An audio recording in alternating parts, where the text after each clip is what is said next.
Straight ലൈനിലേക്ക് സ്വാഗതം. മരം അറക്കുന്ന വാൾ ഒരു ആപ്പ് വയ്ക്കില്ലേ,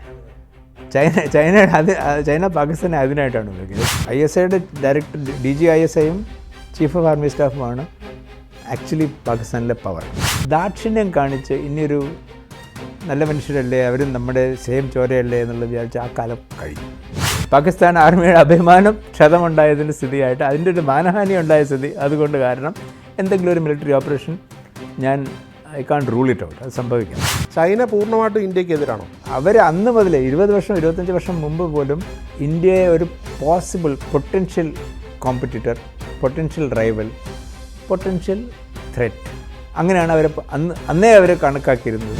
പാർലമെൻറ്റിൽ ഇപ്പോഴും POKക്ക് 2 സീറ്റുണ്ട്. POKക്ക് 2 റിസർവ്ഡ് ആയിട്ടുള്ള സീറ്റ്സ് ഉണ്ട്. പാർലമെൻറ്റിലുണ്ട്, JNK അസംബ്ലിയിലുണ്ട്. പാകിസ്ഥാൻ്റെ അസംബ്ലിയിൽ തന്നെ, അതായത് അസംബ്ലിയിൽ തന്നെ അവരുടെ പാർലമെൻറ്റിൽ തന്നെ ഇപ്പോഴും സ്റ്റേറ്റ്മെൻറ്റ് ഉണ്ടായിരുന്നു, ഇപ്പോൾ നമ്മൾ യുദ്ധത്തിന് ഇപ്പോഴത്തെ യുദ്ധത്തിന് പോകണ ഒരു 4 ദിവസത്തെ കൂടുതൽ നമ്മൾ ലാസ്റ്റ് ചെയ്യില്ല എന്ന്. കരസേനയിലെ റിട്ടയർഡ് ബ്രിഗേഡിയറും ചൈനയിലെ ബീജിങ്ങിലുള്ള ഇന്ത്യൻ എംബസിയിലെ മുൻ ഡിഫൻസ് അറ്റാഷയുമായിരുന്ന ബ്രിഗേഡിയർ ശ്രീ സനൽകുമാറാണ് നമ്മളോടൊപ്പം ഇന്നുള്ളത്. നമസ്കാരം ശ്രീ സനൽകുമാർ. നമസ്കാരം. ഇപ്പോൾ നമ്മൾ സംസാരിക്കുന്ന ഈ ദിവസം ഇന്ത്യ കഴിഞ്ഞ ഒരു സിന്ദൂർ ഓപ്പറേഷൻ വിജയകരമായി പൂർത്തിയാക്കി. പാകിസ്ഥാൻ ഇന്നൊരു തിരിച്ചടി പ്രതീക്ഷിക്കുന്നുണ്ടെന്ന് ഉള്ള പ്രചരണങ്ങളുണ്ട്. പക്ഷേ ഇന്നത്തെ വാർത്ത ഇപ്പോൾ ഏറ്റവും ഒടുവിൽ വന്നത് പാകിസ്ഥാൻ ഒരു സൈനിക നീക്കത്തിന് ശ്രമിച്ചെങ്കിലും ഇന്ത്യ അതിനെ പരാജയപ്പെടുത്തി എന്നുള്ളതുമാണ്. ഇനി എന്തായിരിക്കും നടക്കാൻ പോകുന്നത്? ഒരു മിലിറ്ററി ദൃഷ്ടികോണം നോക്കുകയാണെങ്കിൽ സാധാരണഗതിക്ക് നമുക്കുള്ള ശക്തി പ്രയോഗിക്കുകയാണ് വേണ്ടത്. നമ്മുടെ വീക്ക്നെസ് മാറ്റി വെച്ച് ശക്തി പ്രയോഗിക്കുക എന്നുള്ളതാണ് മിലിറ്ററി ടാക്ടിക്സ്. അപ്പോൾ പാകിസ്ഥാൻ്റെ ശക്തി എന്താണ്, പാകിസ്ഥാൻ്റെ വീക്ക്നെസ് എന്താണ്? പാകിസ്ഥാൻ്റെ വീക്ക്നെസ് ഇസ് കോമൺ മിലിറ്ററിയിൽ, സാധാരണ മിലിറ്ററിയിൽ ചെന്ന് കഴിഞ്ഞാൽ അവർക്ക് ഡെഫിനറ്റ്ലി ഇന്ത്യക്കാട്ടിലും ഇത്തിരി വീക്കാണ്. അപ്പോൾ അത് പ്രയോഗിച്ചാൽ അവർക്ക് ഇത്രേ സക്സസ് ക്ലെയിം ചെയ്യാൻ പറ്റുള്ളൂ, ഇത്രേ വിജയം പറ്റുള്ളൂ. ഒരു പരിധിയിൽ കൂടുതൽ അവർക്ക് അതിൽ വളരെ ലോക്കലായിട്ടുള്ളതല്ലാതെ അവർക്ക് സക്സസ് ഉണ്ടാക്കാൻ സാധ്യത കുറവാണ്. അതിനുള്ള ശേഷിയില്ല. അതുകൊണ്ട് തന്നെ അതിനില്ലാത്തത് കൊണ്ട്, അത്രയും വീക്ക് ആയതുകൊണ്ട് അപ്പോൾ ഇത്രയൊക്കെ ചെയ്യാൻ പറ്റുള്ളൂ. അതിൽ കൂടുതൽ അവർക്ക് അതിനുള്ള കേപ്പബിലിറ്റി ഇല്ല, കഴിവില്ല. അപ്പോൾ ഇതില്ലാത്തപ്പോൾ ആ വീക്ക്നെസ് അവിടെ മറച്ചു വെച്ചുകൊണ്ട് ബാക്കി അവരുടെ സ്ട്രെങ്ത് എന്താണെന്നുള്ള കാര്യമാണ് നോക്കുന്നത്. അവരുടെ സ്ട്രെങ്ത് ഇതുവരെ നമ്മൾ വിസവി ഇന്ത്യ, നമ്മൾ ഇന്ത്യയായിട്ട് കമ്പയർ ചെയ്യുമ്പോൾ അവരുടെ സ്ട്രെങ്ത് ഹാസ് ബീൻ ഇന്ത്യക്കകത്തെ ഫോൾട്ട് ലൈൻസ്, ഇന്ത്യക്കകത്തെ വിടവുകൾ എക്സ്പ്ലോയിറ്റ് ചെയ്യാനുള്ള കഴിവുണ്ട് അവർക്ക്. അവർ ചെയ്തിട്ടുണ്ട്, സക്സസ്ഫുള്ളായിട്ട് ചെയ്യുന്നത്. ഇപ്പം പെഹൽഗാം ചെയ്തത് പോലും അതാണ്. ഭീകരാക്രമണങ്ങൾ നടത്താം. ഈ ഉള്ള വിടവുകൾ, ഉള്ള വിഭജനങ്ങൾ അത് കുറെ കൂടി എക്സ്പ്ലോയിറ്റ് ചെയ്യാം. അപ്പോൾ സത്യം പറയുകയാണെങ്കിൽ ഒരു യുദ്ധത്തിലേക്ക് പോകുമെന്ന് ചോദിച്ചാൽ യുദ്ധത്തിലേക്ക് മേ ബി എന്ന് വെച്ചാൽ യുദ്ധത്തിലേക്ക് പോകാനായിട്ട് ഞാൻ ഇത് കംപ്ലീറ്റ് ചെയ്തിട്ട് ഞാൻ എന്തുകൊണ്ടാണെന്ന് യുദ്ധത്തിലേക്ക് പോകാം എന്നുള്ള കാര്യം പറയാം. പക്ഷേ ഇത് വാട്ട് ഈസ് ഏറ്റവും ലൈക്ലി ആയിട്ട് സംഭവിക്കാവുന്നത് ഈ എക്സ്പ്ലോയിറ്റ് ചെയ്ത് ഇന്ത്യയിലെ ഇൻറ്റേർണൽ സിറ്റുവേഷൻ വഷളാക്കാനാണ് അവർക്ക് കഴിവുള്ളത്. അതാണ് അവർ ചെയ്യാൻ സാധ്യതയുള്ളത്. യുദ്ധത്തിലേക്ക് പോകുക എന്ന് പറയുമ്പോൾ യുദ്ധത്തിലേക്ക് പോകില്ല എന്ന് ഞാൻ പറയില്ല. കാരണം പാകിസ്ഥാൻ ആർമിയുടെ സിറ്റുവേഷൻ അതാണ്. പാകിസ്ഥാൻ ആർമി ആദ്യകാലം മുതൽ പാകിസ്ഥാൻ ഉണ്ടായ കാലം മുതലേ പാകിസ്ഥാൻ ആർമിയാണ് പാകിസ്ഥാൻ്റെ പ്രൊട്ടക്ടർ, പാകിസ്ഥാൻ്റെ എക്സിസ്റ്റൻസിൻ്റെ നെടുന്തൂൺ. ആൻഡ് ഒരു സമയം കഴിഞ്ഞപ്പോഴത്തെ പാകിസ്ഥാനിൽ നിന്ന് വളർന്ന ഇസ്ലാമിക് വേൾഡിൻ്റെ മുഴുവൻ പ്രൊട്ടക്ടറും ഡിഫൻഡറും ഒക്കെ ആയിട്ടാണ്. ഈ 2 ദിവസം മുമ്പേ അവരുടെ ഫോറിൻ മിനിസ്റ്റർ, ഡിഫൻസ് മിനിസ്റ്റർ പറയുകയും ചെയ്തു, ഞങ്ങളാണ് ഏറ്റവും സഹിക്കുന്നത്, ഞങ്ങളില്ലായിരുന്നെങ്കിൽ ഇസ്ലാമിക് വേൾഡ് ഇല്ലാതായി പോകും എന്നൊക്കെ പറയുന്നുണ്ട്. അതവർ വിശ്വസിക്കുന്നുണ്ട്. ഭരണകൂടത്തിൽ അവർക്കാണ് നിയന്ത്രണം, പാകിസ്ഥാൻ ഭരണത്തിൽ. അത് സെക്കൻഡ്ലി. രണ്ടാമത് പാകിസ്ഥാൻ ആർമി ഇത് ആക്ച്വലി വിശ്വസിക്കുന്നുണ്ട്. ഞങ്ങൾ ഉള്ളത് കൊണ്ടാണ് പാകിസ്ഥാൻ നിലനിന്ന് പോകുന്നത്, പാകിസ്ഥാൻ ആർമി ഉള്ളത് കൊണ്ടാണ് ഇസ്ലാമിക് വേൾഡ് നിലനിന്ന് പോകുന്നത്. അവരത് വിശ്വസിക്കുന്നുണ്ട്, ഇൻഡോക്ട്രിനേറ്റ് ചെയ്തിട്ടുണ്ട്. കട്ടീസ് ഒരു 40-50 വർഷമായിട്ട് ഇത് അവരുടെ എല്ലാ മിലിറ്ററി എഡ്യൂക്കേഷനിലും എല്ലാത്തിലും ഇത് ഇൻഡോക്ട്രിനേഷൻ പാർട്ട് ഇത് ഉണ്ട്. അപ്പോൾ വളർന്നു വരുന്ന പാകിസ്ഥാൻ ആർമിയിലെ ജവാന്മാരും പാകിസ്ഥാൻ ആർമിയിലെ ഓഫീസേഴ്സും ഇത് വിശ്വസിച്ചാണ്, പഠിച്ചാണ് വളരുന്നത്. അപ്പോൾ അവർക്കതൊരു ഇപ്പം നമ്മൾ സ്ട്രൈക്ക് ചെയ്തു, അവരൊന്നും ചെയ്തില്ല, അവരുടെ ഒന്നും സക്സസ് ആയില്ല എന്നുണ്ടെങ്കിൽ അവർക്കതൊരു വലിയ മാനഹാനിയാണ്, ഒരു നാണക്കേടാണ്. അപ്പോൾ എന്തെങ്കിലും ചെയ്യാതിരിക്കുന്നാൽ അത് അവരെ എഫക്റ്റ് ചെയ്യും, അവരുടെ മൊറാൽ എഫക്റ്റ് ചെയ്യും, അവരുടെ പ്രൈഡ് അത് ഒത്തിരി എഫക്റ്റ് ചെയ്യുന്ന സാധനമാണ്. ഈ കഴിഞ്ഞൊരു 5-6 അറ്റ്ലീസ്റ്റ് ഒരു 2-3 മാസമായിട്ട് അവർക്ക് ഒരുപാട് നെഗറ്റീവ്സ് ഉണ്ടായിട്ടുണ്ട്. പാകിസ്ഥാൻ ആർമി മാനേജ് ചെയ്യാൻ സാധാരണഗതിക്ക് ചെയ്തുകൊണ്ടിരുന്ന കാര്യങ്ങൾ പലതും അവർക്ക് ഫെയിലിയർ ആയിട്ടുണ്ട്, സക്സസ് ആകാൻ ഒത്തിട്ടില്ല. TTP, BLA അങ്ങനെ ഒരുപാട് ടെററിസ്റ്റ് ഓർഗനൈസേഷൻസ് അവരെ ഒരുമാതിരി വെല്ലുവിളിക്കുന്ന പോലെ ചെയ്തിട്ടുണ്ട്. ഇപ്പം ജഫാർ എക്സ്പ്രസിൻ്റെ കാര്യം നമ്മൾ ലേറ്റസ്റ്റ് കണ്ടാണ്. എത്ര കാഷ്വാലിറ്റീസ് ഉണ്ടായെന്ന് അവർ ഇതുവരെ അഡ്മിറ്റ് ചെയ്തിട്ടില്ല. ഇപ്പോൾ ബലൂജിയുടെ ആൾക്കാർ ഇന്നലെ 14 സൈനികളെ കൊണ്ടെന്ന് പറയുന്നത്. ഇപ്പം ഈ ഫോർ ഇൻസ്റ്റൻസ് ആ ജഫാർ എക്സ്പ്രസ്സിൽ എത്ര കാഷ്വാലിറ്റീസ് ഉണ്ടായെന്ന്, ആരൊക്കെ എത്ര മറിച്ചതെന്ന് അവർ ഇതുവരെയും വിട്ടിട്ടില്ല, എന്താണെന്ന് പറഞ്ഞിട്ടില്ല. അപ്പോൾ അതിൽ നമുക്ക് എസ്റ്റിമേറ്റ് ചെയ്യാവുന്ന എന്തെങ്കിലും സീരിയസ് ആയിട്ട് ഉണ്ടായിരിക്കണം, അതുകൊണ്ടാണ് അതിലും പറയാതിരിക്കുന്നത്. ഈ അഭിമാനം, പാകിസ്ഥാൻ ആർമിയുടെ അഭിമാനം ക്ഷതമുണ്ടായതിൻ്റെ സ്ഥിതിയായിട്ട് അതിൻ്റെ ഒരു മാനഹാനി ഉണ്ടായ സ്ഥിതി അതുകൊണ്ട് കാരണം എന്തെങ്കിലും ഒരു military operation I can't rule it out, അത് സംഭവിക്കാം, അതുണ്ടാകുമെന്നാണ്. അങ്ങനെ ഒരു നീക്കം ഉണ്ടായാൽ അതിനെല്ലാം ചെറുക്കാനുള്ള ശേഷി ഇന്ത്യക്കില്ലേ? തീർച്ചയായിട്ടും. അങ്ങനെ പാകിസ്ഥാൻ്റെ ഭാഗത്ത് ഇന്ത്യ ഒരിക്കലും ഒരു യുദ്ധം ആഗ്രഹിക്കുന്നില്ല എന്ന് എപ്പോഴും ഇന്ത്യൻ പ്രധാനമന്ത്രി തന്നെ പറഞ്ഞിട്ടുണ്ട്. ഇത് യുദ്ധത്തിൻ്റെ യുഗമല്ലെന്ന് യുക്രൈനിയൻ പ്രസിഡന്റിനോട് പറഞ്ഞിട്ടുണ്ട്. അന്നേരം അത് പൊട്ടിനോടും പറഞ്ഞിട്ടുണ്ട്. ഇത് ഈ കാര്യത്തിൽ പാകിസ്ഥാനിൽ നിന്നൊരു പ്രതിരോധം അല്ലെ ഒരു അറ്റാക്ക് ഉണ്ടായില്ലെങ്കിൽ ഇന്ത്യ ഇനി ഒന്നിനും ഒരടി കൂടെ മുതിരൂ. ഇതുവരെ നമ്മൾ അങ്ങനെ ഒരു ഇൻഡിക്കേഷൻസും കാണിച്ചിട്ടില്ല. പക്ഷേ പേഴ്സണലി എന്നോട് ചോദിക്കുകയാണെങ്കിൽ ഈ മിലിറ്ററിലി അടിച്ചില്ലെങ്കിൽ തന്നെയും പല കാര്യങ്ങളിലും ഒന്ന് മുറുക്കണം എന്നുള്ള ഒപ്പീനിയനാണ് എനിക്ക്. എന്നുവെച്ചാൽ നമ്മൾ 10-75 വർഷമായിട്ട് ഇന്ത്യ പാകിസ്ഥാനെ ഒരുപാട് ലിബറലായിട്ടാണ് ഹെൽപ്പ് ചെയ്യുന്നത്, അപ്പം അത് സഹായിക്കുകയാണ് ചെയ്തിട്ടുള്ളത്. ലിബറൽ എന്ന് പറയുന്നത് അതായത് അവർക്ക് ഉടമ്പടി പ്രകാരം എൻറ്റൈറ്റിൽമെൻറ്റ്സിൽ കൂടുതൽ നമ്മൾ അവർക്ക് കൊടുത്തിട്ടുണ്ട്. ഇപ്പോൾ സിന്ധു നദീജല ഉടമ്പടി ആണെങ്കിൽ തന്നെയും അതിൽ നമുക്ക് അവകാശപ്പെട്ട പല കാര്യങ്ങളും നമ്മൾ ഉപയോഗിക്കാറില്ല. അത് പൊക്കോട്ടെ എന്ന് വെക്കുന്നത്. ഇപ്പം നമ്മൾ ചെയ്തിട്ടില്ല, നമുക്ക് പറ്റാത്തത് കൊണ്ടാവാം, ചിലത് ചെയ്യാത്തത് കൊണ്ടാവാം, പക്ഷെ അത് പോകുന്നുണ്ട്. അത് നമ്മളിന്ന് മുറുക്കിയാൽ നമുക്കിതൊക്കെ പവറാണ്. ഇത് അൾട്ടിമേറ്റ്ലി ഇതൊക്കെ നമുക്ക് ഒരു നല്ല അയൽക്കാരനല്ല, നല്ലതല്ലാത്ത ഒരു അയൽക്കാരനെ ഇൻഫ്ലുവൻസ് ചെയ്യണം. അതാണ് അതിൻ്റെ ആവശ്യം. ഇൻഫ്ലുവൻസ് എങ്ങനെ ചെയ്യുന്നു എന്നുള്ളതിൻ്റെ ഇഷ്യൂ ആണ് ഇതിൽ. എന്തായാലും ഇന്ത്യ പിന്നോട്ടില്ല. ഇന്ത്യ എന്തായാലും ഇത്തവണ ശക്തമായ തിരിച്ചടിക്കായിരിക്കും അല്ലേ? ഉണ്ടാവും. ഇപ്പം തന്നെ ഇന്നലെ ഓപ്പറേഷൻ സിന്ദൂറിൽ നിന്ന് ഇപ്പോൾ ഏറ്റവും ഒടുവിൽ വന്ന വാർത്ത കൊടും ഭീകരനായിട്ടുള്ള മസൂദ് അസറിൻ്റെ സഹോദരൻ റൌഫ് അസർ കൊല്ലപ്പെട്ടു എന്നുള്ളതാണ്. അദ്ദേഹം ജെയ്ഷെ മുഹമ്മദിൻ്റെ സുപ്രീം കമാൻഡറാണ്. കാണ്ഡഹാർ അടക്കം അതിൻ്റെ പല പാർലമെൻറ്റ് അറ്റാക്ക് അടക്കം സൂത്രധാരനാണ്. ഇത് അവരുടെ ഒരു മനോവികാരത്തെ തകർക്കത്തില്ലേ ശരിക്കും ഇയാളുടെ ഈ മരണ വാർത്ത? പ്രത്യേകിച്ചും മസൂദ് അസറിൻ്റെ കാര്യത്തിൽ അദ്ദേഹത്തിൻ്റെ കുടുംബാംഗങ്ങൾ സഹോദരി അടക്കവും ഇപ്പോൾ സഹോദരനും കൊല്ലപ്പെട്ടിരിക്കുകയാണ്. ടെററിസ്റ്റ് ഓർഗനൈസേഷൻസിൻ്റെ കാര്യത്തിൽ നമ്മൾ രാവണൻ്റെ 10 തലയുണ്ടെന്ന് പറയില്ലേ, ഒരു തല പിടിച്ചാൽ അടുത്തുണ്ടാവും, അങ്ങനെയുള്ള സിറ്റുവേഷൻ. ഇത് തല ആക്ച്വലി ഒരു സമയം കഴിയുമ്പോൾ അതിന് അൺഇമ്പോർട്ടൻ്റ് ആണ്. ഓർഗനൈസേഷൻ ഉണ്ടാകുന്ന സമയത്ത്, ഓർഗനൈസേഷൻ പടുത്തുയർത്തുന്ന സമയത്ത് ഈ തല വളരെ ഇമ്പോർട്ടൻ്റ് ആണ്. ബിക്കോസ് ആ തലയാണ് ആളുകളെ അട്രാക്റ്റ് ചെയ്യുന്നതും ആ തലയാണ് ആളുകളെ റിസോഴ്സ് ഉണ്ടാക്കുന്നതുമെല്ലാം ഈ തല വളരെ ഇമ്പോർട്ടൻ്റ് ആണ്. പക്ഷേ ഒരു ഓർഗനൈസേഷൻ ഉണ്ടായി കഴിയുമ്പോൾ അതിൻ്റേതായ ഒരു മൊമെൻറ്റമുണ്ട്, അതിൻ്റേതായ ഒരു ലൈഫുണ്ട്, അതിൻ്റേതായ ഒരു പല വാല്യൂസും വന്നു കഴിയും. അത് വന്നു കഴിയുമ്പോൾ പിന്നെ തല ആക്ച്വലി നോട്ട് റിയലി ഇമ്പോർട്ടൻറ്റ്. ഇപ്പം നമുക്ക് വെറും സേഫായിട്ടൊരു എക്സാമ്പിൾ പറയുകയാണെങ്കിൽ നമ്മൾ ഓരോ ഇന്ത്യയിലെ പോലീസ് ഓർഗനൈസേഷൻ ഒരു സമയത്ത് പഞ്ചാബിൽ ഇതൊക്കെ ഉണ്ടായിരുന്നപ്പോൾ KPS ഗിൽ ഒരു വളരെ ഐക്കോണിക് ലീഡറായിരുന്നു അല്ലേ? അദ്ദേഹം ഉണ്ടായിരുന്നപ്പോൾ അദ്ദേഹത്തെ ഫോളോ ചെയ്യാൻ ഒരുപാട് പേരുണ്ടായിരുന്നു. പക്ഷേ KPS ഗിൽ മാറി കഴിഞ്ഞിട്ടും പഞ്ചാബി പോലീസ് വളരെ നന്നായിട്ട് ചെയ്തിരുന്നു, വളരെ എഫക്റ്റീവായിട്ടുണ്ട്. KPS ഗിൽ ഇല്ലെന്നുണ്ടെങ്കിലും കാര്യം നന്നായിട്ട് ചെയ്തിരുന്നു. അപ്പോൾ ഒരു ഓർഗനൈസേഷൻ ഉണ്ടാകുമ്പോൾ തല വളരെ ഇമ്പോർട്ടൻ്റ് ആണ്. പക്ഷേ അത് മാറിയാലും വലിയ വ്യത്യാസം വരില്ല. പക്ഷേ ഇന്ത്യയെ സംബന്ധിച്ചിടത്തോളം, ഇന്ത്യൻ സേനയെ സംബന്ധിച്ചിടത്തോളം ഇദ്ദേഹത്തിന് റൌഫിനെ കൊല്ലാൻ കഴിഞ്ഞെന്നുള്ളതൊരു വലിയ വിജയമല്ലേ? തീർച്ചയായും. മസൂദ് അസറിൻ്റെ ചിറകുകൾ ഒരു രീതിയിൽ അറിയപ്പെട്ടില്ലേ? മസൂദ് അസറിനുമായിട്ടുള്ള ബന്ധം, മസൂദ് അസർ എവിടെ പോയി ഒളിച്ചിരുന്നാലും, മസൂദ് അസറിൻ്റെ ബന്ധുക്കൾ എവിടെ പോയി ഒളിച്ചിരുന്നാലും ഞങ്ങളെ ട്രാക്ക് ചെയ്യും, ഞങ്ങൾ കണ്ടുപിടിക്കും, നിങ്ങൾ എവിടെ പോയി ഒളിച്ചിരുന്നാൽ ഏത് മാളത്തിൽ പോയിരുന്നാലും ഞങ്ങൾ കൊല്ലും, അതായത് നശിപ്പിക്കും എന്നുള്ളതാണ് ആ മെസ്സേജ്. ആ സിന്ധൂറിൻ്റെ മെസ്സേജ് അതായിരുന്നു. ആ സന്ദേശം കൊടുത്തു എന്നാണ് എൻ്റെ. മസൂദ് അസറാണോ ഇന്ത്യ നോക്കി വെച്ചിട്ടുള്ള ഏറ്റവും വലിയ കൊടും ഭീകരൻ? അല്ല, ആൾക്കാരുണ്ടോ? പല ആൾക്കാർ, അതിലും വലിയ ആൾക്കാർ. അദ്ദേഹം മസൂദ് അസർ എന്ന് പറയുന്ന അയാൾ ഒരു ഓർഗനൈസേഷൻ്റെ ഇതാണ്.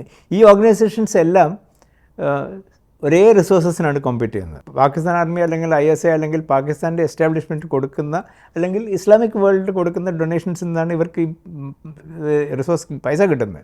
ഈ പൈസ എല്ലാവർക്കും സെയിം പൂളിൽ നിന്നാണ് കിട്ടുന്നത്.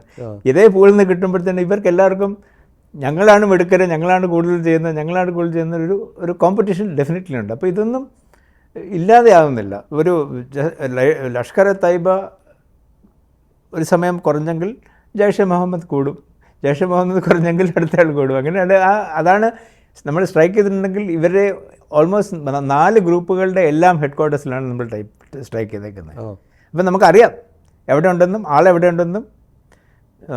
ഓപ്പറേഷണൽ ഡീറ്റെയിൽസ് നമുക്ക് സംസാരിക്കാൻ പറ്റില്ല എന്നുണ്ടെങ്കിലും ഈ പല കാര്യങ്ങളിലും ആളെവിടെ ഉണ്ടെന്നുള്ളത് നോക്കിയിട്ട് തന്നെയാണ് സ്ട്രൈക്ക്. ഇന്റലിജൻസ് ഇൻഫർമേഷൻ ഇന്ത്യക്കുണ്ട്. സ്ട്രൈക്ക് ചെയ്യുന്നത്. അന്നേരം ഈ ഒരു ഓപ്പറേഷൻ സിന്ദൂർ ഇപ്പോൾ തുടരുമോ എന്ന് ചോദിച്ചാൽ ഇപ്പോൾ സാറിന് ഒരു ഉത്തരം പറയാൻ എളുപ്പമായിരിക്കത്തില്ലായിരിക്കും. പക്ഷേ എന്തായാലും ഇന്ത്യ ഇനിയും പിന്നോട്ടില്ല. ഇന്ത്യ തീർച്ചയായിട്ടും ഇനി പിന്നോട്ടില്ലെന്ന് തന്നെയാണ് കാണിച്ചിരിക്കുന്നത് എൻ്റെ വിശ്വാസം. ആണ്. എന്നോട് ചോദിക്കുകയാണെങ്കിൽ ഇനി പിന്നോട്ട് മാറാൻ പാടില്ല എന്നും കൂടിയാണ് എൻ്റെ. എന്തായിരിക്കണം ഇനി അടുത്തൊരു സ്റ്റെപ്പ്? ഈ POK പിടിച്ചെടുക്കുക ആയിരിക്കും ഒരു പക്ഷേ ഇന്ത്യയുടെ ഒരു മൂവ് എന്ന് ഇങ്ങനെയൊക്കെയുള്ള വിശകലനങ്ങൾ വരുന്നുണ്ട്. സാർ, നമ്മുടെ പാർലമെൻറ്റിൽ ഇപ്പോഴും POKക്ക് 2 സീറ്റുണ്ട്. POKക്ക് 2 റിസർവ്ഡ് ആയിട്ടുള്ള സീറ്റ്സ് ഉണ്ട്. പാർലമെൻറ്റിലുണ്ട്, JNK അസംബ്ലിയിലുണ്ട്. POK ഇപ്പോഴും നമ്മളുടെ തന്നെയാണെന്നാണ് നമ്മൾ ഒഫീഷ്യലി, അതിൻ്റെ സ്റ്റാറ്റസ് അതാണ്, ഇപ്പോഴും നമ്മളുടെ ആണെന്നാണ്. സോ അതുകൊണ്ട് അത് തിരിച്ചു പിടിക്കുക എന്നുള്ളത് നമ്മുടെ ഒരു ഫൈനൽ ഉദ്ദേശം തന്നെയാണ്, അതിൽ മാറുന്നില്ല. പക്ഷേ പേഴ്സണലി എന്നോട് ചോദിച്ചാൽ ഈ അത്രയും കൂടി നമ്മൾ തലവേദന കയ്യിലെടുക്കണോ എന്നുള്ള കാര്യം നമ്മൾ ആലോചിക്കണം. ഇപ്പോൾ അതിന് ഒരുപാട് ഒരുപാട് പ്രിപ്പറേഷൻ ഓഫ് ഗ്രൗണ്ട് വേണം. എന്നിട്ടേ അത് ചെയ്യണമെന്നുണ്ടെങ്കിൽ ചെയ്യാൻ പറ്റുള്ളൂ. മിലിറ്ററിലി അതൊരു വിഷമം പിടിച്ച പരിപാടിയാണ്. അത് പിടിച്ചെടുക്കണമെന്നുണ്ടെങ്കിൽ എത്ര എളുപ്പമല്ല. അതിനായിട്ട് ഒരുപാട് പ്രിപ്പറേഷൻസ് വേണ്ടി വരും. കാശ്മീരിലെ മിലിറ്റൻസി അല്ലെങ്കിൽ അതിനെ ഒരു തീവ്രവാദത്തെ അല്ലെ ഭീകരവാദത്തെ പരാജയപ്പെടുത്തുന്നതിൽ ഇപ്പോൾ കേന്ദ്ര ഗവൺമെൻറ് വലിയ രീതിയിൽ വിജയിച്ചല്ലോ. കാരണം എന്ന് പറഞ്ഞാൽ അവിടുത്തെ ഒരു ജനസമൂഹത്തിൻ്റെ ഒരു ജീവിത നിലവാരം ഉയർന്നു, അവിടെ ടൂറിസ്റ്റുകൾ വന്നു. അങ്ങനെ ഇരിക്കുന്ന സമയം നോക്കിയാണ് അതിനെ തളർത്താൻ വേണ്ടി ഈ ഒരു ഭീകരാക്രമണം നടന്നത്. കാശ്മീരിലേക്ക് സമാധാനം പുനഃസ്ഥാപിക്കുന്ന ഇനി എത്രമാത്രം എളുപ്പമായിരിക്കും? എനിക്ക് തോന്നുന്നില്ല വലിയ വിഷമം ഉണ്ടാകുമെന്ന് തോന്നുന്നില്ല. കാരണം നമ്മൾ ആ പഹൽഗാം ഇൻസിഡൻറ്റ് കഴിഞ്ഞ ഉടനെ ഇതുവരെ ഉണ്ടാകാത്ത പോലെ കാശ്മീരിൽ പ്രതിഷേധിച്ചു. പഹൽഗാം ഇൻസിഡൻറ്റിനെ ഇതുവരെ പ്രൊട്ടസ്റ്റ് ചെയ്യാത്ത പോലെ കാശ്മീർ ആകമാനം പ്രതിഷേധിച്ചു. പിന്നെ ഈ സീസണിൽ ആണ് മാക്സിമം കാശ്മീരിൽ ടൂറിസം ഇൻകം ഉണ്ടാകുന്നത്. അതെ, വലിയ രീതിയിൽ ഉണ്ടാകുന്ന സമയമാണ്. ഇനിയിപ്പോൾ വരാൻ പോകുന്ന ഇനി അമർനാഥ് യാത്ര വരും. അമർനാഥ് യാത്രയിലാണെങ്കിലും വലിയ രീതിയിൽ ലോക്കൽസ്, അതായത് സാധാരണ മനുഷ്യർക്ക് ഇൻകം ഉണ്ടാകുന്ന സമയമാണ്. അത് വലിയ ടൂർ ഓപ്പറേറ്റേഴ്സിനല്ല, വലിയ ഹോട്ടലിയേഴ്സിനല്ല, ചെറിയ ആൾക്കാർക്ക്, കുതിരയെ കൊണ്ടുപോകുന്ന ആൾ, കഴുതയെ കൊണ്ടുപോകുന്ന ആൾക്ക് അവർക്കൊക്കെയാണ് ഇൻകം ഉണ്ടാകുന്ന സമയമാണിത്. ഇപ്പോൾ നമ്മൾ നിർത്താൻ പാടില്ല എന്നുണ്ട്. പക്ഷെ നമ്മൾ കൺട്രോൾ ഇത് സിറ്റുവേഷൻ നമ്മളൊന്ന് ഇന്ന് അടഞ്ഞു കഴിഞ്ഞാൽ നമുക്ക് ഇനി ചെയ്യണം എന്നാണ് എൻ്റെ പ്രശ്നം. ടൂറിസത്തിലേക്ക് തന്നെ എൻകറേജ് ചെയ്യണം. നമ്മളത് അവർക്കാണ് അവർക്ക് ഇങ്ങനെ ഒരു ഇൻകം ഓപ്പർച്യൂണിറ്റി ഉണ്ടായത് കൊണ്ടാണ് ഇത്രയും സപ്പോർട്ട് ഉണ്ടായത്. അതെ, തീർച്ചയായിട്ടും അവരുടെ ജീവിതം മെച്ചപ്പെടുന്നത്. ഇന്ത്യ ഈ പഹൽഗാം ആക്രമണം ഉണ്ടായപ്പോൾ എല്ലാ ലോകരാജ്യങ്ങളും ഏറെക്കുറെ അതിനെ അപലപിച്ചു. പ്രത്യേകിച്ച് റഷ്യ ഇന്ത്യക്ക് ഒപ്പം നിന്ന് ഇസ്രായേൽ, അമേരിക്കയുടെ നിലപാട് ഏറെക്കുറെ അത് തന്നെയാണ്. ഇപ്പോൾ ആകെ നമ്മളെ എതിർക്കുന്നു അല്ലെങ്കിൽ ഇതിനെ പഹൽഗാമിനെ അപലപിച്ചെങ്കിലും പാകിസ്ഥാനെ നമ്മൾ ഓപ്പറേഷൻ സിന്ദൂർ നടത്തിയപ്പോൾ അത് നിർഭാഗ്യകരമാണെന്നുള്ള പ്രതികരണമാണ് ചൈനയിൽ നിന്ന് വന്നത്. അതുപോലെ ചൈനയുടെ ആയുധങ്ങളും തുർക്കിയുടെ കപ്പലും ഒക്കെ പാകിസ്ഥാന് ലഭിക്കുന്നുണ്ട്. ചൈന പൂർണ്ണമായിട്ടും ഇന്ത്യക്ക് എതിരാണോ? ചൈനയ്ക്ക് ആക്ച്വലി ഈവൻ ഞാൻ 20-22 വർഷം മുമ്പ് ഞാനവിടെ ഉണ്ടായിരുന്നപ്പം 25-24 വർഷമായി. അപ്പോൾ അന്നും അവർ ഞങ്ങളെ ഒരു മാപ്പ് കാണിക്കുമായിരുന്നു അവരുടെ ഡിഫൻസ് യൂണിവേഴ്സിറ്റിയിൽ. നമ്മൾ സാധാരണ നമ്മളുടെ ഇന്ത്യ സെൻട്രിക് ആയിട്ടുള്ള നമ്മൾ നോക്കുന്നത്. അപ്പം നമ്മുടെ വലത്ത് വശത്തെ മുകളിലായിട്ടല്ലേ ചൈന കാണുക. അപ്പോൾ അവരിങ്ങനെ തിരിച്ച് കാണിക്കായിരുന്നു. അപ്പം ഞങ്ങൾ ചൈനയിൽ നിന്ന് നോക്കുമ്പോൾ ഇന്ത്യൻ പെനിൻസുല ഇങ്ങനെയല്ല നിൽക്കുന്നത്. ഒരു കഠാര, ഞങ്ങളുടെ ഓയിൽ ലൈൻസ് എല്ലാം, ഞങ്ങളുടെ കമേഴ്ഷ്യൽ ലൈൻസ് എല്ലാം ഇതിനോട് നോക്കുന്നത് ഇങ്ങനെ ഒരു കഠാരയായിട്ടാണ് ഞങ്ങൾ കാണുന്നത്. അപ്പം അവർ അന്ന് മുതൽ 20 വർഷം 25 വർഷം മുമ്പ് പോലും ഇന്ത്യയെ ഒരു potential competitor, potential rival, potential threat, അങ്ങനെയാണ് അന്നേ അവർ കണക്കാക്കിയിരുന്നത്. ഇൻഡോ ചീന വാറിന് ശേഷം അല്ലേ? അതിനു മുമ്പ് ഇൻഡോ ചീന വായി എന്നൊക്കെ പറഞ്ഞ അത്ര പണ്ട് അതല്ല. ആ സിറ്റുവേഷൻ മാറി. ആ സിറ്റുവേഷൻ ആക്ച്വലി ചൈനയിലെ അവരുടെ ഡിഫൻസ് യൂണിവേഴ്സിറ്റിയിൽ ആരായിട്ട് അത് തെറ്റായി പോയി എന്ന് വരെ ചെയ്തിട്ടുണ്ട്.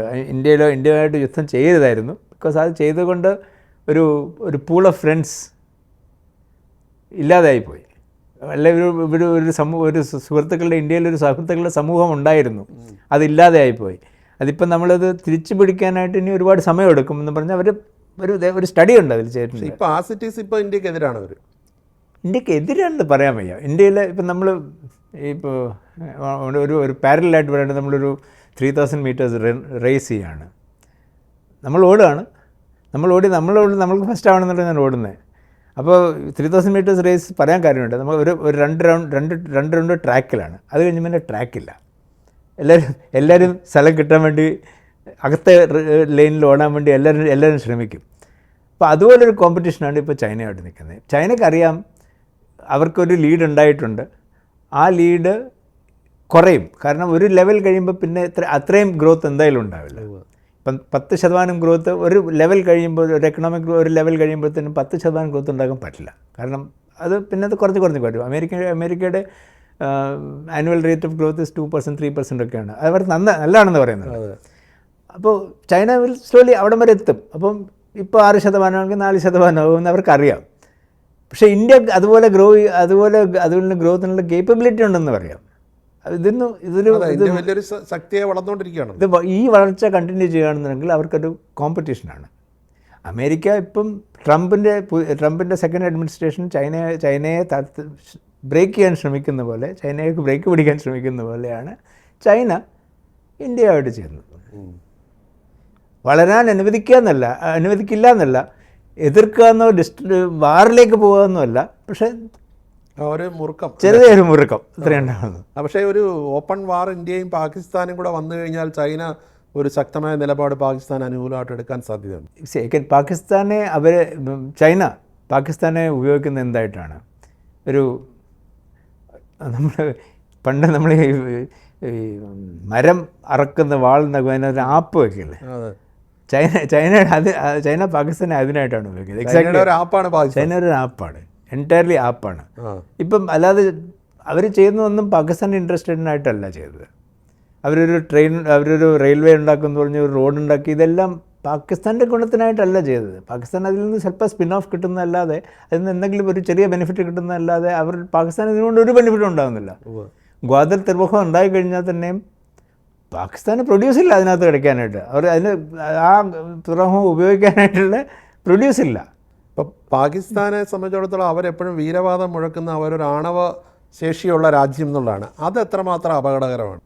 ആണവ ശേഷിയുള്ള രാഷ്ട്രം തീർച്ചയായിട്ടും ആണ്, അപകടകരവുമാണ്. പക്ഷേ ഇപ്പം നമ്മൾ 2016-ലും 2019-ലും ഇപ്പോൾ ഇതാ 2025-ലും ആണവശക്തി ഉണ്ടായിട്ട് എന്തൊക്കെ ഉണ്ടായി? അത് വെറും ഒരു ഭീഷണി മാത്രമായിരിക്കും. അതൊരു ഭീഷണിയിൽ നിന്നു. അപ്പം ആണവശക്തി പ്രയോഗിക്കാനുള്ള പ്രശ്നങ്ങളുണ്ട്. അപ്പം ഒരു ഇക്വലൻ്റ് ആയിട്ടുള്ളൊരു ആണവശക്തി രണ്ട് കക്ഷത്തും ഉണ്ടെങ്കിൽ നമ്മൾ പ്രയോഗിക്കില്ല എന്ന് അവർക്ക് എങ്ങനെ അറിയാം? അവർ പ്രയോഗിച്ചാൽ നമ്മൾ പ്രയോഗിക്കില്ല എന്നെങ്ങനെ അറിയാം?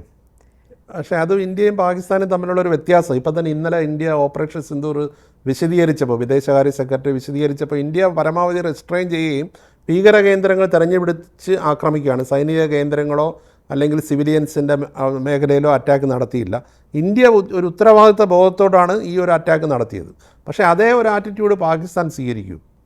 അത്രയും ഉത്തരവാദിത്തം അവർക്ക് കാണിക്കണ്ടല്ലോ.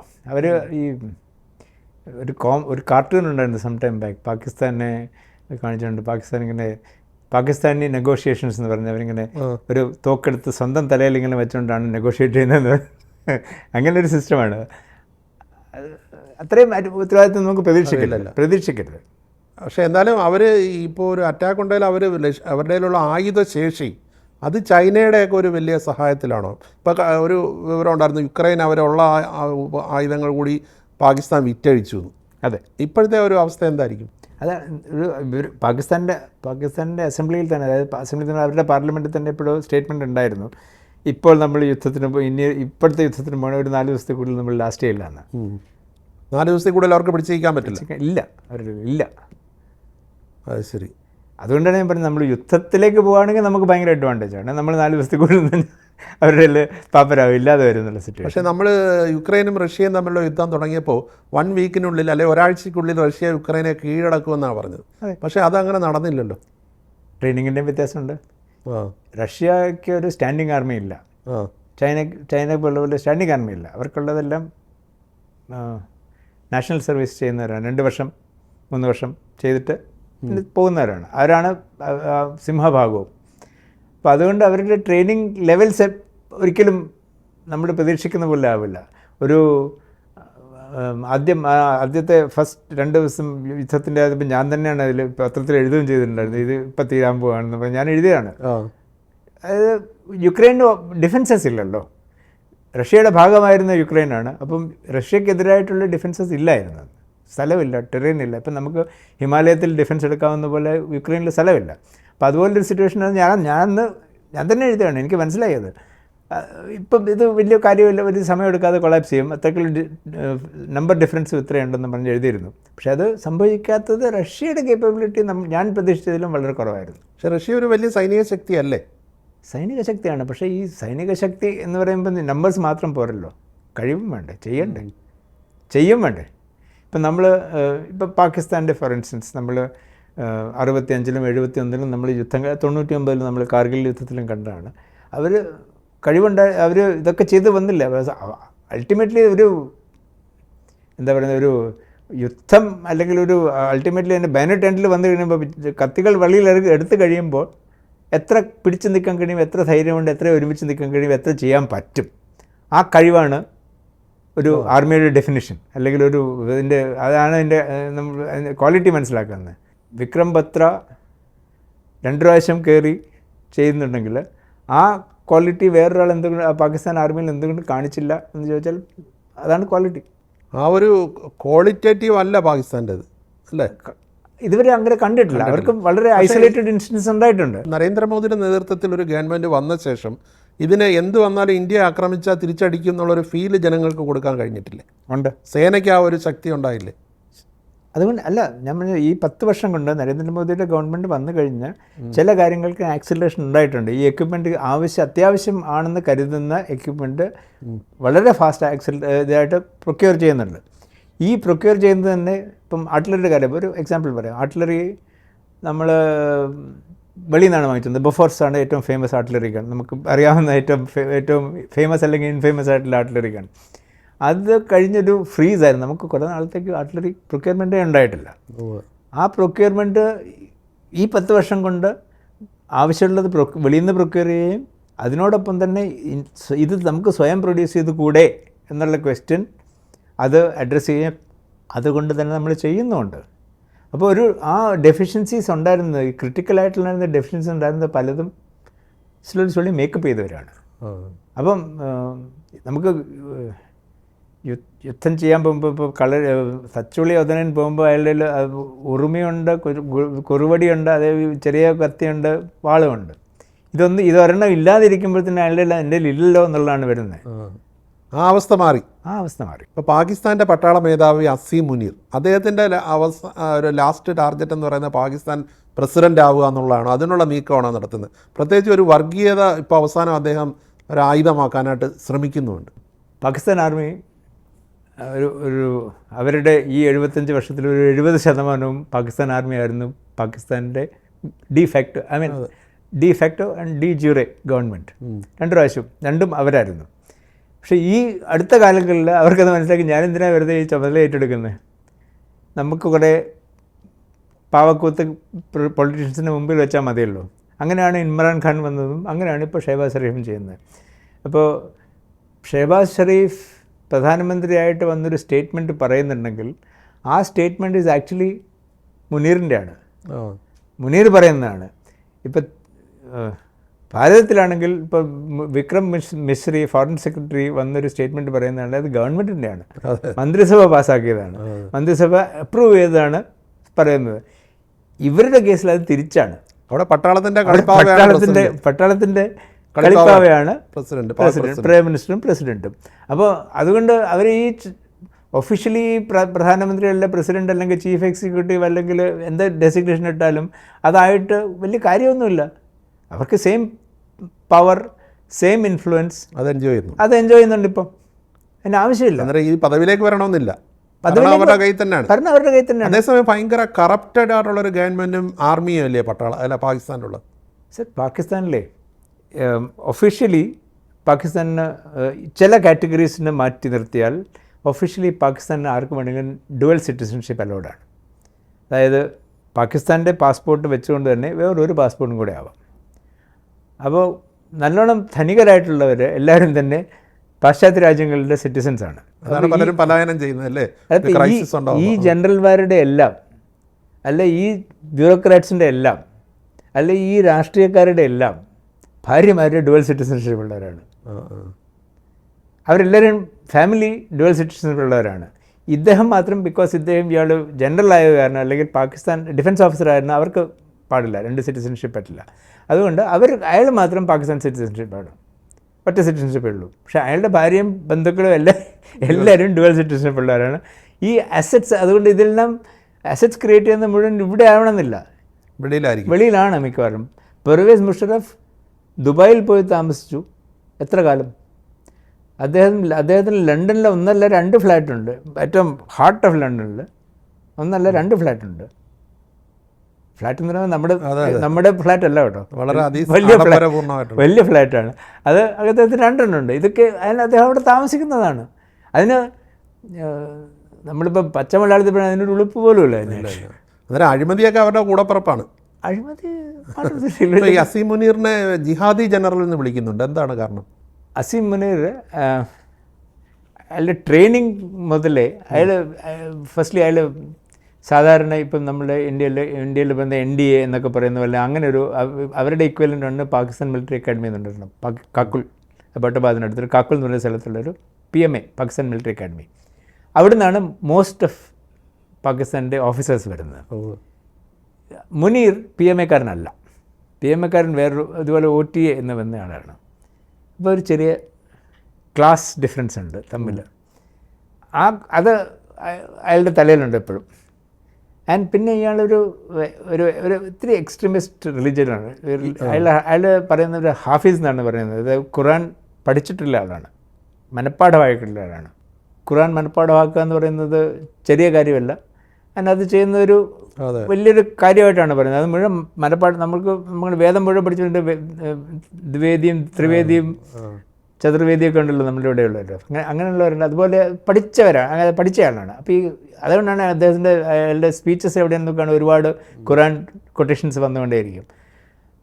അത് എവിടെയോ അയാളെ എഫക്റ്റ് ചെയ്തിട്ടുണ്ട്. അയാൾ അതിൽ നിന്നും മാറാൻ അയാൾക്ക് താല്പര്യമില്ല.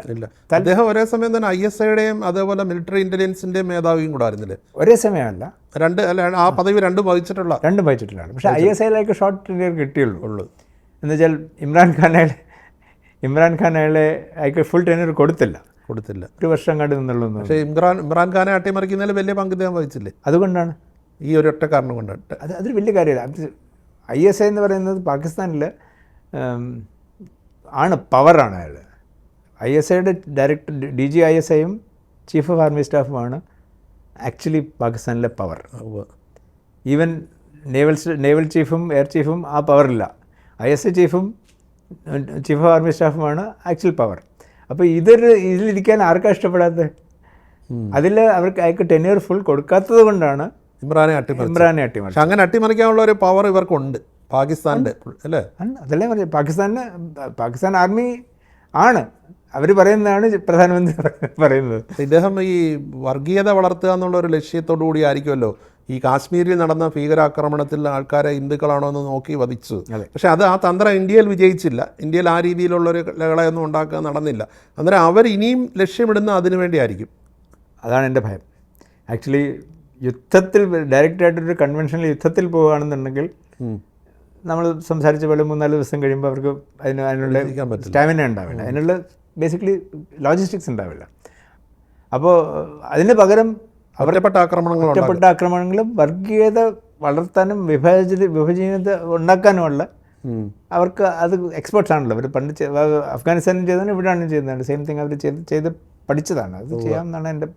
ഇപ്പം തന്നെ അവിടുന്ന് വന്ന റിപ്പോർട്ടിൽ ഈ മദ്രസകളെയും ഒക്കെ ഇതിനുള്ള ഈ ഭീകരരെ പരിശീലിപ്പിക്കുന്നതിനുള്ള ഒരു കേന്ദ്രങ്ങളാക്കി മാറ്റുന്നുണ്ടെന്നുള്ള ഒരു നിർഭാഗ്യകരമായ കാര്യമാണത്. അവിടുത്തെ ജനങ്ങൾ ആഗ്രഹിക്കുന്നില്ലെങ്കിലും ഈ സൈന്യവും ഭീകരരും കൂടെ ചേർന്ന് അതിനുള്ളൊരു ശ്രമം നടത്തുന്നതായിട്ട് കേട്ടിട്ടുണ്ട്. എന്താണ് പറയുന്നത് അതിനെക്കുറിച്ച്? മദ്രസകൾ ആക്ച്വലി ഇസ്ലാമിക് എഡ്യൂക്കേഷൻ്റെ ഒരു ഭാഗമാണ്, വളരെ സിമ്പിളായിട്ടുള്ള ഭാഗമാണ്, ആക്ച്വലി വളരെ ഇന്നസെൻ്റ് ആയിട്ടുള്ള ഭാഗമാണ്. തീർച്ചയായിട്ടും അത് പഠിക്കേണ്ടതാണ്. ഇപ്പം നമ്മുടെ ക്രിസ്ത്യൻ സ്കൂൾസിലൊക്കെയാണ് തന്നെ സൺഡേ സ്കൂൾസ് ഉള്ളതാണ്, വലിയ കാര്യമല്ലത്. പക്ഷേ അതിൽ നിന്ന് വരുന്നവരെ നമ്മൾക്ക് ഷേപ്പ് ചെയ്യാനൊക്കും മോൾഡ് ചെയ്യാനൊക്കും എന്നുള്ള അവർ അറിഞ്ഞിട്ട് അത് അത് മനസ്സിലാക്കിക്കൊണ്ട് തന്നെ അവരുടെ കീ ആയിട്ട് അതിൽ ചെയ്യുന്നതാണ്. ഈ മദ്രസകൾ തന്നെ നടത്തുന്നതാണെങ്കിൽ ഈ ഓരോരുത്തരുടെയും എസ്റ്റാബ്ലിഷ്മെൻറ്റ്സ്, ഇപ്പം നമ്മൾ ഈ ലഷ്കർ തയ്യബ, തയ്യബ് എന്ന് പറഞ്ഞാൽ താലിബ് student, Lashkar Taiba army of students, അല്ലെ ഫോഴ്സ് ഓഫ് സ്റ്റുഡൻറ്റ്സ് എന്നാണ് വരുന്നത്. ഇപ്പോൾ അല്ലെങ്കിൽ റിലീജിയസ് സ്റ്റുഡൻറ്റ്സ് എന്നാണ് അതിൻ്റെ അർത്ഥം. ജയ്ഷ് എ മുഹമ്മദിൻ്റെ ഗ്രൂപ്പ് അന്നൊക്കെയാണ് ഉണ്ടാക്കിയെടുക്കുന്നത്. ഈ ഗ്രൂപ്പ് ഉണ്ടാക്കിയപ്പോൾ നമ്മളിവിടെ ബോയ്സ് സ്കൗട്ട്സ് എന്നോ അല്ലെങ്കിൽ എന്തെങ്കിലും ഒരു നമ്മൾ SPC എന്നൊക്കെ പറയുന്ന പോലെ ഒരു ഓർഗനൈസേഷനായിട്ട് ഉണ്ടാക്കിയെടുക്കാവുന്നതാണ്. ഇത് ഇക്വലൻ്റായിട്ട് ഉണ്ടാക്കിയെടുക്കാവുന്നതാണ്. പക്ഷേ അതിൽ നമ്മൾ വിഷം കലർത്തിയാണ് തുടങ്ങുന്നത്. അപ്പോൾ വിഷകന്യകകളെ പറ്റി നമ്മൾ കേട്ടിട്ടുണ്ടാവുമല്ലോ. വിഷകന്യകൾ എന്ന് പറയുമ്പോൾ സ്വല്പം ഹോമിയോ മരുന്ന് കഴിക്കുന്ന പോലെ വിഷം കഴിച്ച് വിഷത്തിന് ഇൻവോൾവാകുന്നതാണ്. നമ്മൾ ആ വിഷകന്യക തൊട്ടാൽ വിഷമാകുന്ന പോലെയാണ്. അങ്ങനെ ആക്കുകയാണ് ഈ എഡ്യൂക്കേഷൻ സിസ്റ്റം പെർവേർട്ട് ചെയ്തുണ്ടാക്കുന്നതാണ്. മദ്രസകൾ ഫോക്കസ് ചെയ്താണ് ചെയ്യുന്നത്. ആ എല്ലാ മദ്രസകളും ഇല്ല തന്നെ. അതുപോലെ അവിടുത്തെ ജനങ്ങൾക്ക് അതിനോടൊന്നും വലിയ യോജിപ്പുമില്ല അല്ലേ? സർ, പാകിസ്ഥാനിലെ ജനങ്ങൾ ഒരു 20% ഓഫ് പാകിസ്ഥാൻ, ഒരു 20% എലീറ്റാണ്. പാകിസ്ഥാനിൽ പഠിക്കുന്ന പോലുമില്ല. ഓൾമോസ്റ്റ് സ്കൂളിംഗ് കഴിഞ്ഞാൽ സ്കൂളിംഗ് പഠിക്കുന്നതാണെങ്കിൽ പോലും ഇംഗ്ലീഷ് സ്കൂളുകളിലും ഇൻ്റർനാഷണൽ സ്കൂളുകളിലും അങ്ങനെയുള്ള സ്കൂളുകളിലും പഠിക്കുന്നതാണ്. അവരെ ടി വിയിൽ കാണുമ്പോൾ അവർക്ക് വേഷവിധാനങ്ങൾ പോലും പാശ്ചാത്യരുടെ വേഷവിധാനങ്ങളാണ് അല്ലേ? ആ ബാക്കി 80% ഒരു 60% സ്കൂളിലേ പോകാത്തവരാണ്. അവരുടെ സ്കൂൾ അറ്റൻഡൻസ് റേറ്റ് കമ്പയർ ചെയ്യുകയാണെങ്കിൽ ഇതിൻ്റെ വേ ഹെഡ് ഒരുപാട്. നമ്മുടെ ഏറ്റവും പൂറസ്റ്റ് ബിമാരു സ്റ്റേറ്റ്സ് എന്ന് പറയുന്ന ആ സ്റ്റേറ്റുകളിലൊക്കെ പോയാൽ തന്നെയും അറ്റൻഡൻസ് പാകിസ്ഥാനെക്കാളും വളരെ കൂടുതലാണ്. ഈ ഒരു നിരക്ഷരതയാണ് ഭീകരർ മുതലെടുക്കുന്നത്. ഈ ഒരു നിരക്ഷരതയാണ് ISIയും ആർമിയും ഈ എലീറ്റും മുതലെടുക്കുന്നത്. ഭീകരരെ അവരുടെ ക്രിയേഷനാണ്, അവരുണ്ടാക്കിയതാണ്, അവരുണ്ടാക്കിയ ഭസ്മാസുരനാണ്. ആ ഭസ്മാസുരൻ ഓഫ്കോഴ്സ് ഇതിൽ നിന്നാണ് ഉണ്ടായി വരുന്നത്. അല്ലെങ്കിൽ നമ്മളുടെ പുരാണത്തിൽ ഒരാളുണ്ടല്ലോ, ഈ ഓരോ തുള്ളി വീണാലും ഒരാളുണ്ടായി വരുന്നത്. രക്തബീജൻ പുരാണത്തിലൊരു അങ്ങനെ ഒരു അസുരനുണ്ട്. അയാളുടെ ഒരു തുള്ളി ചോര വീണാൽ 1000 പേരുണ്ടാകും എന്ന് പറയുന്നത്. അങ്ങനെ ഉണ്ടാക്കിയെടുക്കുന്നത് ഈ ഭീകര സംഘടനകളാണ്. പക്ഷേ ഈ ഭീകര സംഘടനകളെ ഇതിനായിട്ട് നിയോഗിച്ചത് ഈ ആർമിയും ബ്യൂറോക്രസിയും ലാൻഡഡ് ജെൻട്രിയും ആയിട്ടുള്ള ഒരു എലീറ്റാണ്. ഒരു 20% പാകിസ്ഥാൻ്റെ. ഈ ഭീകരവാദത്തിൻ്റെ എല്ലാത്തിനും പാകിസ്ഥാൻ്റെ സൈന്യത്തിൻ്റെ പിന്തുണ ശക്തമായിട്ടുണ്ട്. തീർച്ചയായിട്ടും അതാണ് അവർ ആയുധമാക്കുന്നതും ഇന്ത്യക്കെതിരെ ഉപയോഗിക്കുന്നത്. പക്ഷേ ബലൂജികൾ ഇപ്പോൾ ഇവരെ ഭയങ്കരമായിട്ട് ഏറ്റുമുട്ടുന്നുണ്ടല്ലോ. അത് പാകിസ്ഥാൻ ഒരു തലവേദനയല്ലേ? ബലൂച്ചികൾ മാത്രമല്ല സാർ, ഇനിയുള്ള ദിവസങ്ങളിൽ ഇനിയിപ്പോൾ സിന്ധെന്നും കാണാം. എന്താണെന്ന് വെച്ചാൽ അൺഫോർച്യുനേറ്റ്ലി പാകിസ്ഥാൻ ഉണ്ടാക്കിയതൊരു ആശയം, ഒരു പാകിസ്ഥാൻ എന്നൊരു ആശയം ഒരു വീക്ക് ബേസിസിലാണ് ഉണ്ടായത്. എന്നാൽ അത് മുഴുവൻ ആലോചിച്ചിട്ടല്ല ഉണ്ടാക്കിയിരിക്കുന്നത്. അതുപോലെ പാകിസ്ഥാന് അവരുടെ സ്റ്റേറ്റുകളുണ്ട്, പ്രോവിൻസസ് എന്നാണ് പറയുക. ആ പ്രോവിൻസസ് ഉണ്ടാക്കിയപ്പോഴാണെങ്കിലും ചിലരുടെ ഡോമിനൻസ് വളരെ കൂടുതലാണ്. പഞ്ചാബി ഡോമിനൻസ് ആണ് പാകിസ്ഥാനിലെ ഏറ്റവും കൂടുതലുള്ളത്. പഞ്ചാബി കഴിഞ്ഞാൽ പിന്നെ പഖ്തൂൺസേ ഉള്ളൂ, അവരേ ഉള്ളൂ. ഈ പഞ്ചാബി ഡോമിനൻസ് എന്തുകൊണ്ടാണ് വന്നത്? ഈ വെള്ളം കിട്ടുന്നതുകൊണ്ടാണ്. ഇറിഗേറ്റഡ് പ്രോവിൻസ് ആണ്, കൃഷിയുണ്ട്, നല്ലോണം ഉണ്ടാകുന്നതുകൊണ്ടാണ്. പക്ഷെ അതിലിപ്പം അത്യാഗ്രഹം വരുന്നതാണ്. ഈ വെള്ളം മുഴുവൻ നമ്മൾക്ക് ഉപയോഗിക്കാമെന്നും താഴേക്കുള്ളവർ സിന്ധിൽ പോകണ്ട എന്നുള്ള വെച്ചിട്ടാണ് ഇപ്പോഴത്തെ കനാൽ സിസ്റ്റം വന്നത്. അത് കനാൽ ഇപ്പം ആ പ്ലാൻ അവർ റദ്ദ് ചെയ്തേക്കാണ്. ഇപ്പം റദ്ദ് ചെയ്തിട്ടില്ല. അവരും ഇതുപോലെ നമ്മൾ ഇൻഡസ് വാട്ടർ ട്രീറ്റ് പറഞ്ഞാൽ ഹെൽഡ് ഇൻ അബയൻസ് ആക്കിയേക്കാണത്. എന്ന് വെച്ചാൽ സിന്ധിൽ അതിനെതിരായിട്ട് പ്രൊട്ടസ്റ്റ് വന്നുകൊണ്ട് അവർക്കും വെള്ളം വേണമല്ലോ, സിന്ധിലും ആൾക്കാർക്ക് വേണമെന്നുള്ളതുകൊണ്ട് അവർക്ക് കിട്ടുന്നില്ല എന്നുള്ള ഒപ്പോസിഷൻ കൊണ്ടാണ്. അന്നേരം അവർക്കെല്ലാം അവരുടെ ഭാഗത്തുനിന്ന് പ്രതിഷേധം വരും. പൊതുവേ തന്നെ പാകിസ്ഥാൻ ഭയങ്കര അൺട്രസ്റ്റ് ആണല്ലോ. ഇപ്പോൾ അവിടെ സാമ്പത്തികമായിട്ട് തകർന്ന് ഭയങ്കര ഇംബാലൻസ് ആണ് അവരുടെ സ്റ്റേറ്റ്സ് തമ്മിൽ. വളരെ കൂടുതൽ ഇംബാലൻസ്. പണ്ടത്തെ പോലെ യുവതലമുറയിലും സേനയ്ക്കെതിരായിട്ടുള്ളൊരു പ്രതിഷേധമുണ്ട്. ഈ സൈനിക മേധാവിയൊക്കെ പരിഹസിക്കുന്നുണ്ടെന്നുള്ള വാർത്തകളും വരുന്നുണ്ട്. യുവാക്കൾ ഉണ്ട്. ആ ഒരു സ്ഥിതിയിൽ പാകിസ്ഥാൻ്റെ ഒരു വലിയ തകർച്ചയുടെ വക്കിലാണ് അല്ലേ? ഒരു 6 ഒരു വർഷം മുമ്പേ പാകിസ്ഥാൻ ഡിഫോൾട്ട് ചെയ്യുമായിരുന്നു. കടം കൊടുക്കാൻ കഴിവില്ലാതെ പാപ്പരാകാനുള്ള എഡ്ജിൽ അവിടെ വന്ന് നിൽക്കുമായിരുന്നു. അവർ പിന്നെ IMFും വേൾഡ് ബാങ്കും G7 കുറേ ആൾക്കാരും കൂടെ കണ്ട് പിടിച്ചെടുത്ത് കൈപിടിച്ച് കരകയറ്റിയതാണ്. ഇനിയിപ്പോൾ യുദ്ധം നടത്തണമെങ്കിലും വായ്പ കൊടുക്കണം. അതാര് കൊടുക്കുന്നുണ്ടല്ലോ. വായ്പ എടുത്ത് യുദ്ധം നടത്തേണ്ട ഗതികേടിലാണ്. സീരിയസ്ലി അതാണ്. മറിച്ച് ഇന്ത്യ ഒരു ഇപ്പോൾ ലോകരാജ്യങ്ങളുടെ തന്നെ ഇപ്പോൾ കഴിഞ്ഞ കുറേ കാലങ്ങളായിട്ട് ഇന്ത്യയുടെ ഒരു ഇമേജ് ഭയങ്കരമായിട്ട് വർദ്ധിച്ചിട്ടുണ്ട്. അന്നേരം ഇന്ത്യ ഇനിയിപ്പം പാകിസ്ഥാനുമായിട്ടൊരു യുദ്ധം എന്നുള്ളതിനപ്പുറം അവരിങ്ങോട്ട് പ്രതിരോധിച്ചാൽ അല്ലെ അറ്റാക്ക് ചെയ്താൽ മാത്രം അടിക്കും എന്നുള്ള ലൈനിലേക്കൊരു നിലപാടിലേക്ക് പോകും. ഇന്ത്യ എൻ്റെ കണക്കിലൊരു ലാസ്റ്റ് 6-7 വർഷമെങ്കിലുമായിട്ട് ഈ ഇന്ത്യ പാകിസ്ഥാൻ എന്നുള്ള ഹൈഫൻ അങ്ങ് മാറ്റിയിട്ടുണ്ട്. ഇന്ത്യ പാകിസ്ഥാൻ ഞങ്ങളോട് വളരെ കണക്ട് ചെയ്യേണ്ട എന്നുള്ള വിഷയം ഞങ്ങൾ ഹാൻഡിൽ ചെയ്തോളാം എന്നുള്ള മട്ടിലാണ്. ഒരിക്കലും ഒരു സൗഹൃദത്തിലേക്ക് ഇനി പോവില്ല. പണ്ട് ബസ് സർവീസൊക്കെ തുടങ്ങി സൗഹൃദത്തിലേക്ക് പോകാൻ വിഷമമാണ്. എന്താ വെച്ചാൽ ഈ എലീറ്റാണല്ലോ ഈ നമ്മൾ പറഞ്ഞ 10% 20% എലീറ്റാണ് ഇതെല്ലാം ഈ ഡിസിഷൻസ് എല്ലാം എടുക്കുന്നത്. അതിന് അവർക്ക് ഇതിൽ നിന്നാണ് ലാഭം. ഇതിൽ നിന്നാണ് ലാഭം. ഇങ്ങനെ കെയോട്ടിക്കായിട്ട് കിടക്കുന്നതിൽ നിന്നാണ് അവർക്ക് ലാഭം. അവർക്ക് ഇൻസെൻറ്റീവ് ഒന്നുമില്ല. ഇത് നന്നാക്കിയെടുത്ത് എല്ലാ ജനങ്ങൾക്കും വിദ്യാഭ്യാസവും MA ഡിഗ്രിയും കൊടുത്തിട്ട് അവർക്കൊരു ലാഭമില്ല. അവർക്ക് നിലനിർത്തുന്നതാണ് ലാഭം. അപ്പോൾ ആത്യന്തികമായിട്ട് ഇപ്പോൾ ഒരു യുദ്ധം ഉണ്ടായാൽ പാകിസ്ഥാന് ഒരു 4 ദിവസത്തിൽ കൂടുതൽ പിടിച്ചു നിൽക്കാൻ പറ്റില്ല എന്നാണ് അവരുടെ പാർലമെൻറ്റ് അസംബ്ലിയിൽ പറഞ്ഞതാണല്ലോ. അതെ, ആ നിലയ്ക്ക് അതിന് മുദ്രാതെ അവരിയ്ക്കട്ടെ അല്ലേ? ഇതാതിരിക്കട്ടെ. അതെ, അതിലും കൂടുതൽ അവർ അഡ്വഞ്ചർ ഒന്നും കാണിക്കാതിരിക്കട്ടെ. അതൊരു ഓപ്പറേഷൻ സിന്ദൂർ എന്നുള്ളത് തന്നെ വളരെ പ്രത്യേകിച്ചും ഈ പഹൽഗാമിൽ 26ഓളം പേര് മരിച്ചു, പലരും വിധവയാക്കപ്പെട്ടു, അവരുടെ സിന്ദൂരം മാഞ്ഞു. അന്നേരം അതിനൊരു അർത്ഥവത്തായ ഒരു പേര് തന്നെയായിരുന്നു ഓപ്പറേഷൻ സിന്ദൂർ. പ്രധാനമന്ത്രിയാണ് അതിനുള്ള പേര് തന്നെ ഇട്ടത്. അത് പ്രധാനമന്ത്രി ഇട്ടാലും ആരിട്ടാലും വളരെ ഇമോഷണലായിട്ടുള്ള വളരെ ഇമോട്ടീവായിട്ടുള്ള ഒരു പേരാണ്. അതിന് എല്ലാവർക്കും തന്നെ അത് മനസ്സിലായി. ഈ ദീർഘകാല അനുഭവ സമ്പത്തിൻ്റെ അടിസ്ഥാനത്തിൽ ഇന്ത്യ ഇനി എന്ത് നിലപാട് എടുക്കണം എന്നാണ് സാറിൻ്റെ ഒരു അഭിപ്രായം? സർ, പാകിസ്ഥാനെ നമ്മളൊരു നല്ല അയൽക്കാരനായിട്ട് മെയിൻറ്റെയിൻ ചെയ്യണമെന്നുണ്ടെങ്കിൽ ചെയ്യണമെന്നുണ്ടെങ്കിൽ പാകിസ്ഥാന് മനസ്സിലാകണം. ചില ലൈൻസിനകത്ത് നിന്നാലേ പറ്റുള്ളൂ. മതിൽ ചാടിയാൽ ശരിയാവില്ല എന്നുള്ളത് നമുക്ക് മനസ്സിലാക്കി കൊടുക്കാനുള്ള കഴിവാണ്. നമ്മൾ ഇതുവരെയുമുള്ള പാകിസ്ഥാനുമായിട്ടുള്ള ഡീലിങ്സിൽ എൻ്റെ പേഴ്സണൽ ഫീലിങ്സ് നമ്മൾ ഒരുപാട് ലിബറലായിട്ടാണ് ചെയ്തിരിക്കുന്നത്. ആ ലിബറലിസം നിർത്താനുള്ള സമയമായി.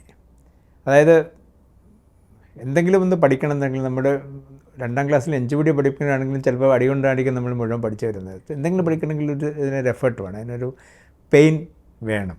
ആ പെയിൻ അവരെ അറിയണം. അതുകൊണ്ട് എൻ്റെ സജഷൻ ഇസ് ദാറ്റ് ഇത് ഒരു കോൺഫ്ലിക്റ്റ് എന്നൊരു കണ്ടിന്യൂമാണ്, ഒരു കണ്ടിന്യൂയും ചെയ്യുന്ന കാര്യമാണ്. അയൽക്കാരാകുമ്പോഴത്തേനും കോൺഫ്ലിക്റ്റ് എന്തായാലും ഉണ്ടാവും. ആ കോൺഫ്ലിക്റ്റ് എങ്ങനെ മാനേജ് ചെയ്യുന്നതനുസരിച്ചാണ് സക്സസ് ഇരിക്കുന്നത്.